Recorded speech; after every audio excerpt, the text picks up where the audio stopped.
What's good, people? It's about that time to randomly relate reverse rants and old hate. So listen, I want to make this video real quick before I go in, finish my night off with something smooth. Listen, I want to talk about something because I've been seeing a lot of feedback, a lot of excuses for a particular fight.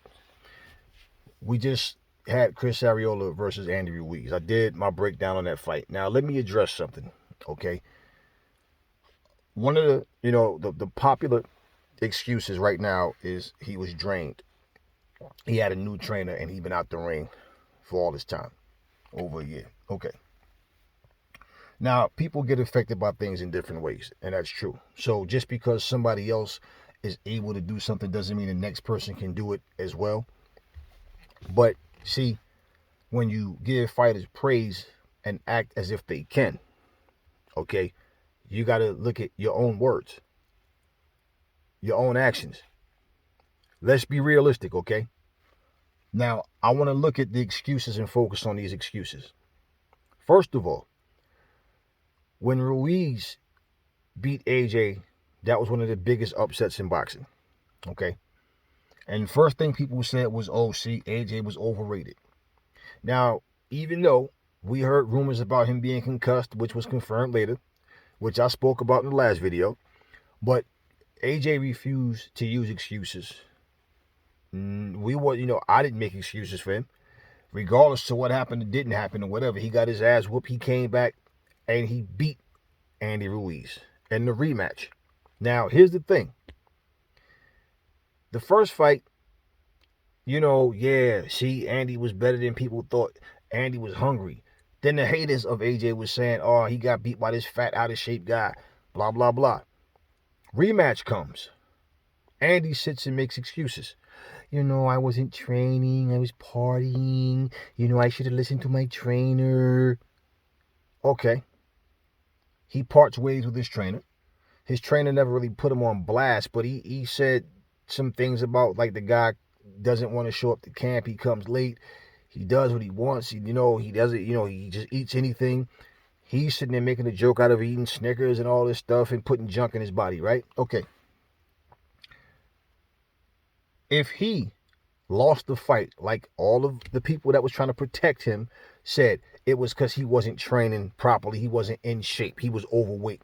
If he would have been lighter, he'd have been able to cut the ring off. And okay.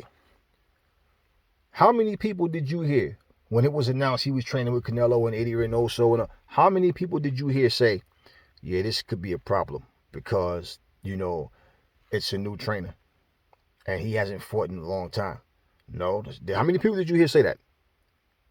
All you heard was, oh, he with Canelo? Yo, okay, it's on now. Oh, Eddie Reynoso? Yo, he gonna be a beast. This is all I heard. Okay, cool. Hopefully.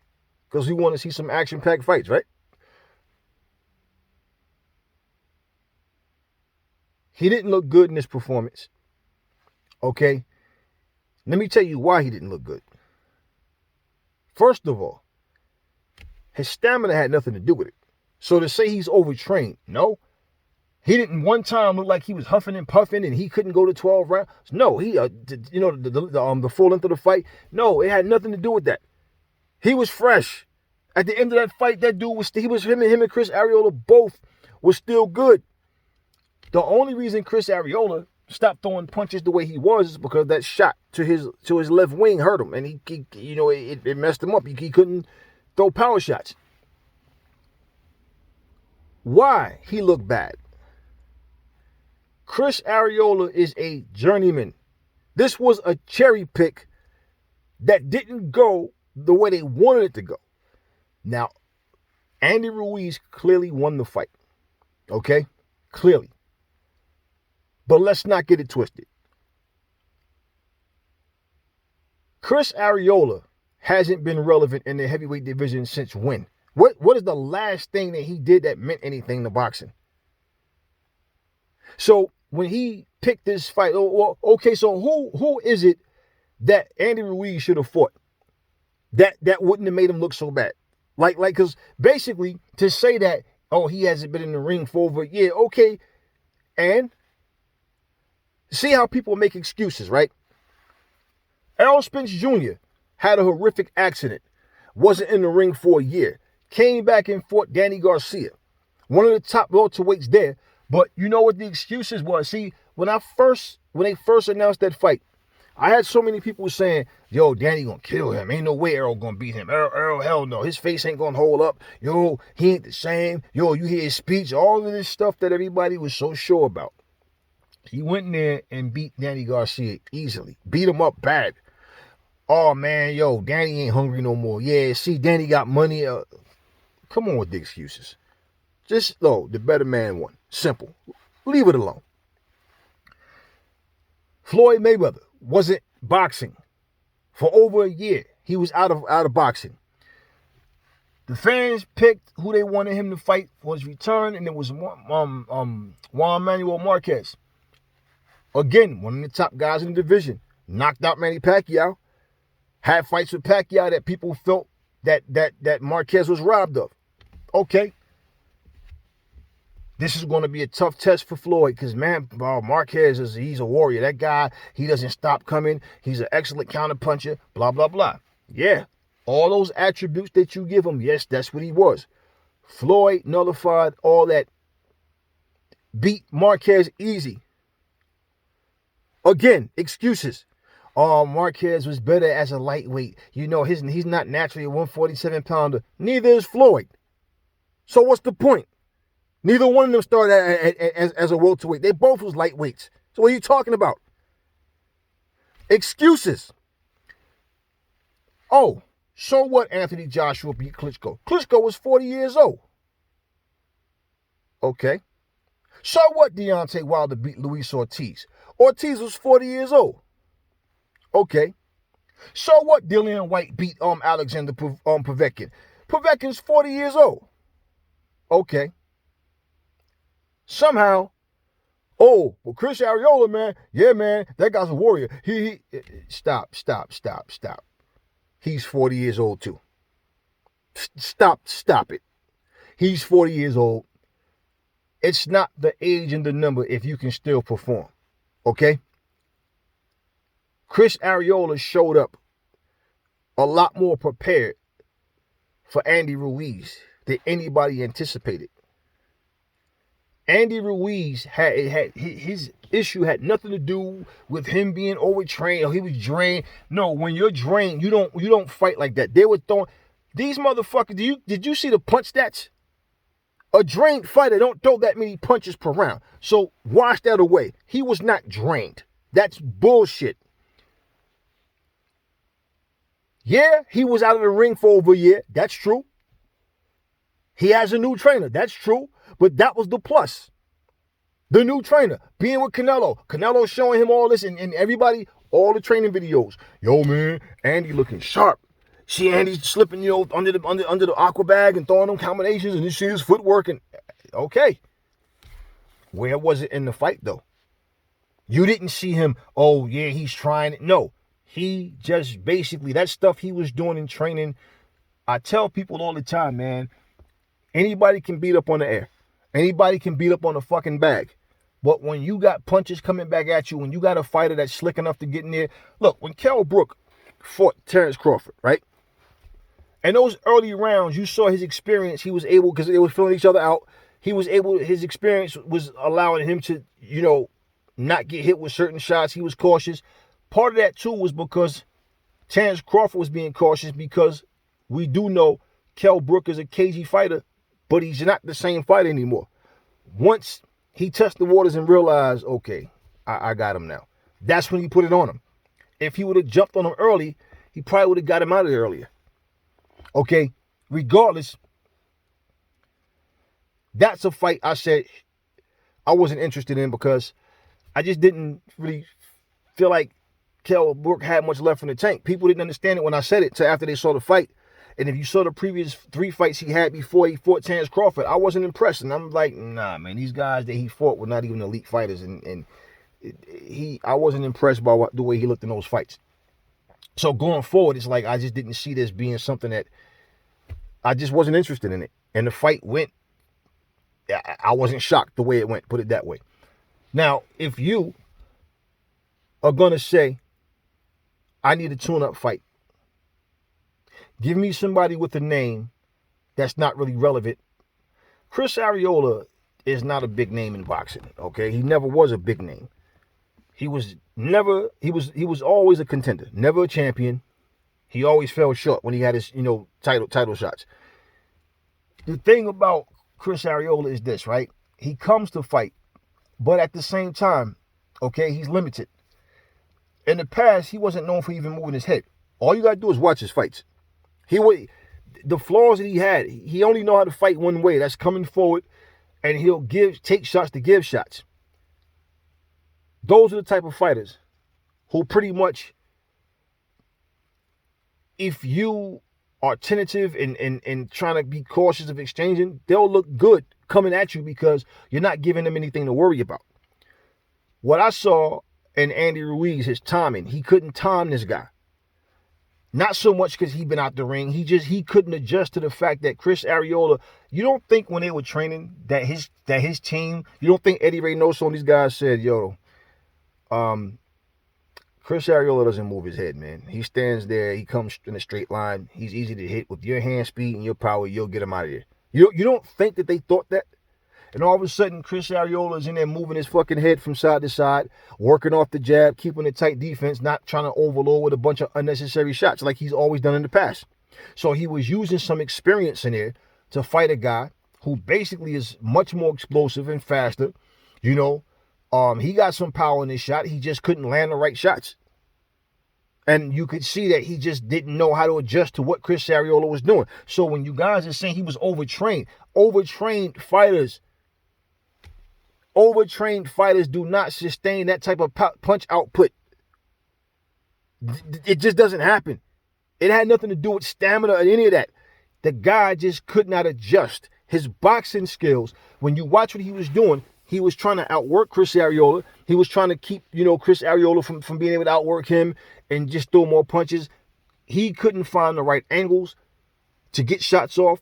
He couldn't do anything to really hurt Chris Areola. Chris Areola hurt him 3 times. He hurt Andy Ruiz 3 times. So when you look at that, it's like, okay, if I wanted to just shoot him down, first off, I would gain nothing by that. But if I wanted to just shoot him down, that's what I would do. I'm just calling what I saw. What did we see that showed he was overtrained? When has he ever showed good footwork? What Andy Ruiz has always showed us was fast hands and the will to get in there and mix it up if need be. That's what he's always showed. He's never showed that he has a really high boxing IQ. He has great footwork and movement, inside, out. He just never showed that. So what I was looking at was, since he's been with Eddie Reynoso, what did you see different? We saw some differences in Chris Eubanks. Now, of course, the guy he fought was no top-tier guy. So he was supposed to look good against this guy. Now, you got people saying, oh, he couldn't even get this guy out of there. And you got him saying that I don't think he was trying to knock the guy out. I think he wanted to get some rounds in. But when people are going to criticize him and say, oh, he couldn't get this guy out of here, he's a bum, or whatever excuses are going to be, I'm not going to let what other people say alter my judgment because they're saying one thing, so I'm going to be spiteful and say something different. No, what I'm looking at, people, is this, okay? When we're watching fights, before these fights happen, they look at it a certain way. They make all these predictions, and when it doesn't happen the way that they thought it was or the way they wanted it to, they just start making excuses. Oh, it was because of this, it was because of that. But if it's a fighter that they don't like, oh, nah, he just suck. He's overrated. Oh, I told you he's trash. Okay. Look, Joseph Parker has a lot of work to do, and so does Andy Ruiz. When you see a fighter with that kind of hand speed, okay, with the height he has, with how he could, if he knew what he was doing, if he had better foot movement, if he could get it, he's just not that type of fighter. So even him saying, yo, he's doing some Tyson stuff now. All the stuff he would say, he feels good. This is the best training camp he ever had. You're going to see some new, So, I mean, let's be real. He didn't sound like he was unsure of himself. part of his confidence, the majority of it, is because Chris Areola is a journeyman. Why do you think nobody gave Chris Areola a chance? And for the people who would say, yo, Chris Areola, I think he could do it, is because they don't think Andy Ruiz is that good. That's what that is. When is the last time you heard anybody call out Chris Areola? Or Chris Areola's name in the mix to being a top fighter? Chris Areola is no top fighter. Andy Ruiz made him look better than what he is because Andy Ruiz could not find the strategy to take him out or to at least just batter him. He won the fight, but it wasn't like he dominated, like it was something so impressive. No, he looked bad because he fought a journeyman and couldn't do anything with him. Chris Areola is a shell of himself, man. He's not even what he used to be. But he was able, I tell you what. Let's see Chris Areola. I don't even want to see it. But let's see Chris Areola fight Anthony Joshua. Let's see him fight, Tyson Fury or Dillian White, and let's see the outcome of that. It wouldn't, I can't see that fight being the same way. Those dudes would put it on this guy because he's one-dimensional. He comes in trying to just land shots, but like I said, he's there to be hit, but he was fighting smart with moving his head. You saw him do some things that you didn't used to see him doing in his younger years in his career. He did it against Ruiz though, and it was working. And Ruiz showed he didn't know how to adjust and make the adjustments. His thing was just try to outwork him, and that's all he was able to do. But he was missing a lot of the shots. And the shots that was landing, and Chris Areola just wasn't going anywhere, and he was landing back. And this whole dispute about how many rounds he won and all that, I'm not really concerned about that. I'm not interested in the rematch. The point is this: Andy Ruiz won, and Andy Ruiz has more in his arsenal right now. He has more overall, just his grit and his will to go in there and fight. He has more than Chris Areola does overall. If he didn't get hurt in the fight, we don't know what would have happened. That's the only intrigue about a rematch. But Andy Ruiz, let's just not forget this, okay? I'm emphasizing on it because I want y'all to think to understand this. This was a cherry pick. This was not meant to go the way it did, okay? If he was going to pick a tough guy, somebody he know could test him, why wouldn't you do that against somebody that has a bigger name that's relevant now? Look, boxing is a monopoly, people. Okay? Daniel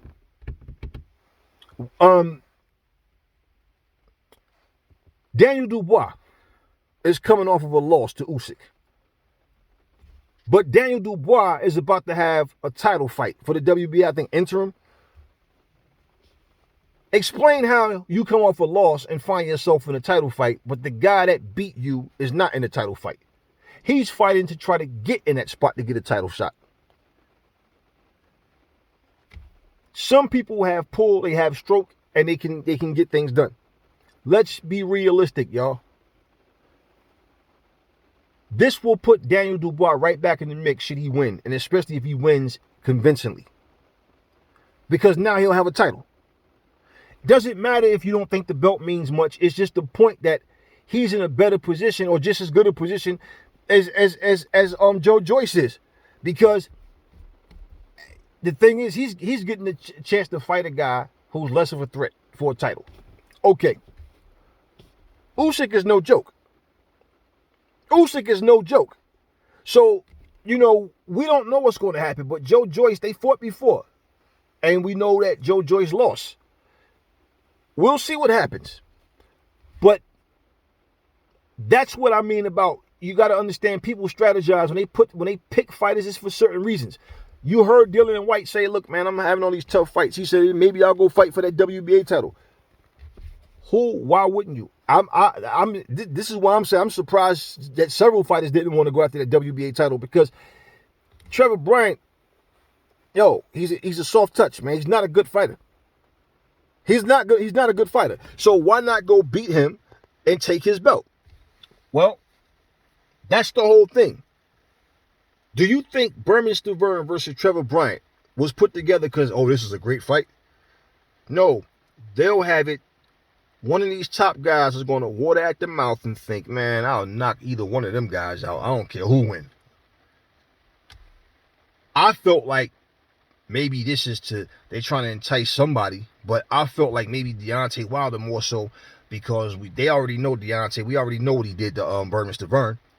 He'll do the same thing to Trevor Bryant. So this is the thing I'm saying.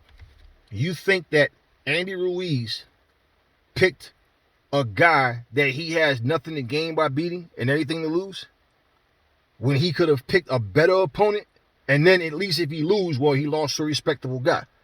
No, this was a cherry pick. Let's not be fooled. Let's not be stupid. Chris Areola is a journeyman, okay? And he came more prepared, like I said, than all of us thought he would. And guess what? He made Andy Ruiz look bad. He didn't expose Andy Ruiz. He just, basically, Andy Ruiz just pretty much showed that, hey, I've been used to, hunting guys down, making them fight on the back foot.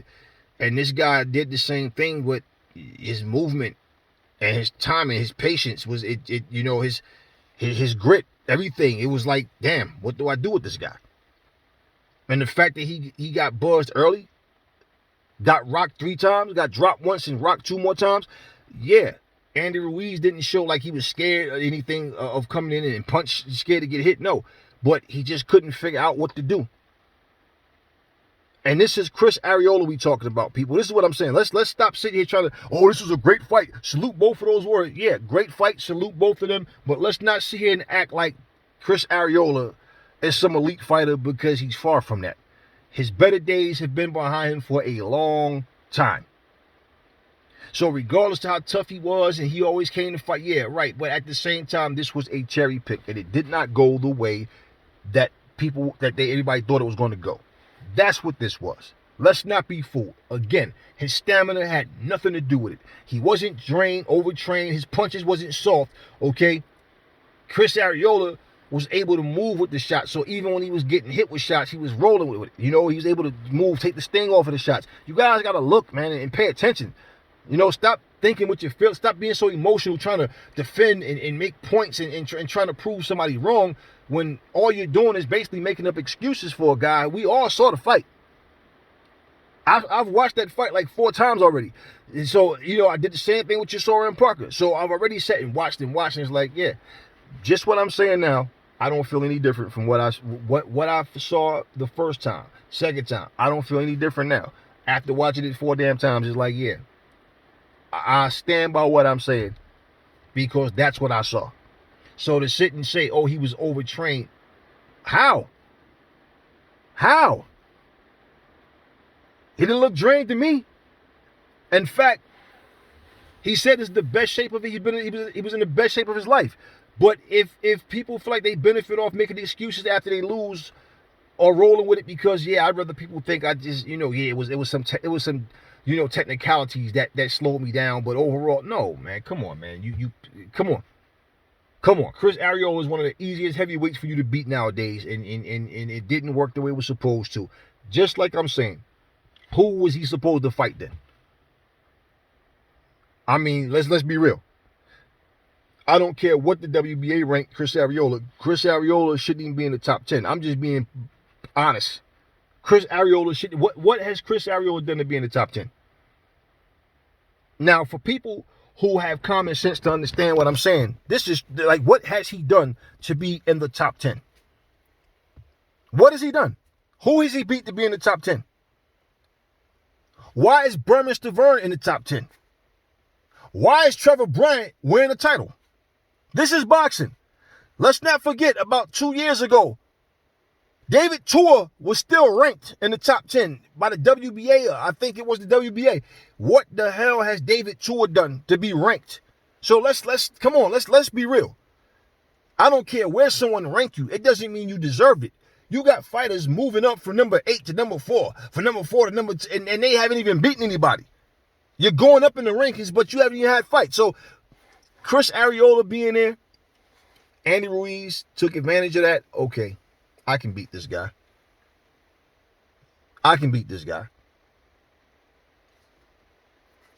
Look, use your head, people. We're not here to cater to your personal feelings and your little, I'm getting emotional because, no.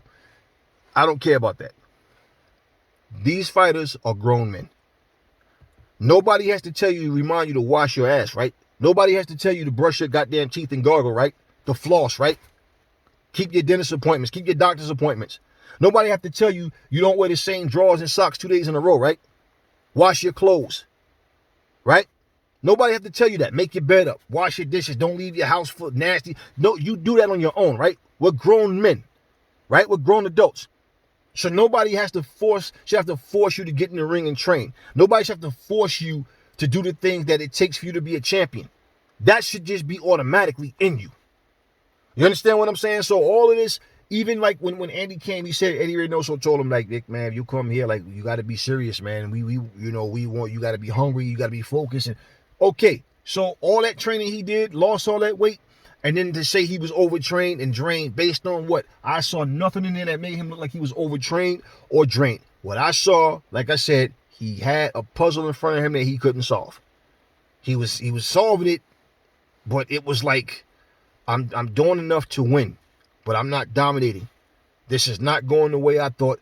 Even Teddy Atlas, that guy was like, I just feel scared for Chris Areola. Like, what might happen to him, man? Like, I don't think this is a good fight for Chris.